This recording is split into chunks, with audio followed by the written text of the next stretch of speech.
What's up, everybody? This is Nick from thegameraccess.com bringing you another video, the second video today. Now, I'm not going to be doing this every day. I'll be trying to do one every day, but since I haven't done one the past 2 days, I thought I'd put two out there for you guys today. But big shout out to Dalton Kortner. Please forgive me if I pronounce your last name wrong. Basically, more game or more of the same. So he sent me an email and about this whole DLC, like, is it personal preference? Like, do you think it's worth it? Should it be already included in the game? And so I'll talk about, like, is it really adding more to your game?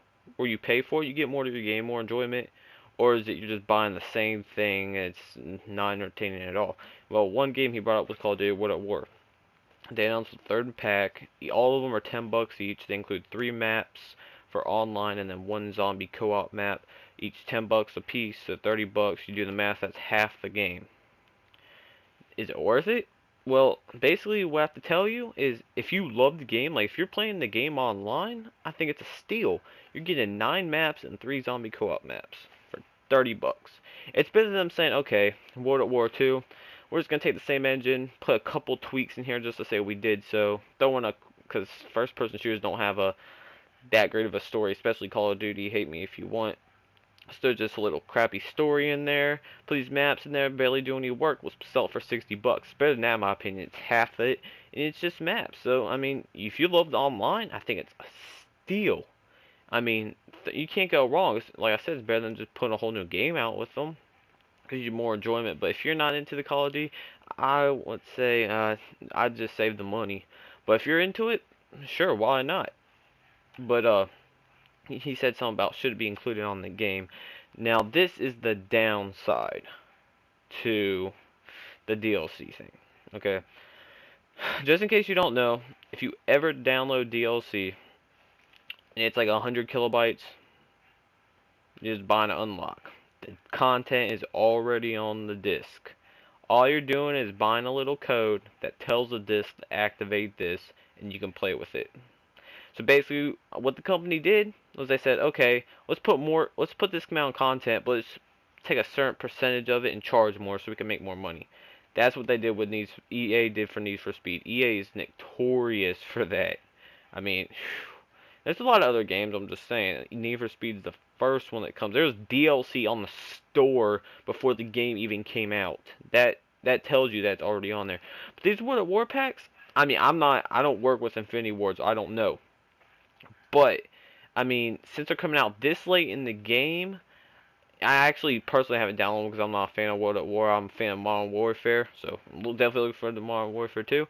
But I'm not sure how big the downloads are. But if they're, like, if they're at least 100 megabytes in the megabyte range, then they probably are new maps that they've added into it. And I'm not 100% sure. They could have had them ready and they just make it look like they're trying to make more money. Like I said, I'm not with Infinity Ward, but that's the downside. You really don't know with these things. I mean, Killzone 2, they put the first map pack had 2 maps that were basically already in the game. Now I know they have to reconfigure them for multiplayer and stuff like that, but they already had the levels made in the single player.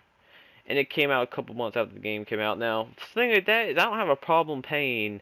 It's only $6 for a map pack Killzone 2. I definitely recommend it. I'm a huge Killzone 2 fan, so I bought every single one of them. Day one, every single one of them when they came out. Definitely worth them to me. But if I don't play Killzone 2, why buy them? Like, I'm not gonna pay $6 to play them 1 or 2 times. I've been playing those maps like crazy, especially the Napalm and Cordite, dude. The bolt gun and flamethrower, that don't piss me off because those junks are almost impossible to find. But they also did I think what all companies should do is they did a map pack, like a bundle, map pack bundle, whatever you want to call it. $12, basically buy 2 get 1 free. I personally think Infinity Ward should do that with Call of Duty. Because what if someone said, okay, I don't know, I don't feel like paying $6 or whatever, but then they see this cool map pack, or they say, oh man, I wish I would have bought them, and now they have all 3 and they want the complete set of the game. They say, okay, I only pay for 2 of them, I get the third one for free, let me just do that. So, I mean, with the whole DLC, I think it's great. DLC is one of my favorite things this generation because you take a game you love and they just keep adding more to it. Killzone 2 is a great example.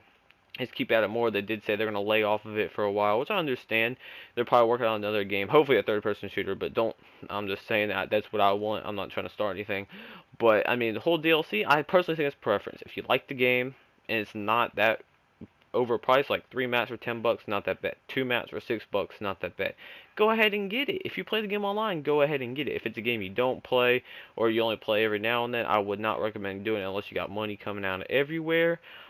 Should be all included on the disc if they're ready at the time, yes, but you gotta realize these companies are all about the money, so they can do little tricks like these kills on 2 maps. For all I know, they could have been done a month before the game even came out. For all I know, and they just hold them back. Who knows what these guys are doing?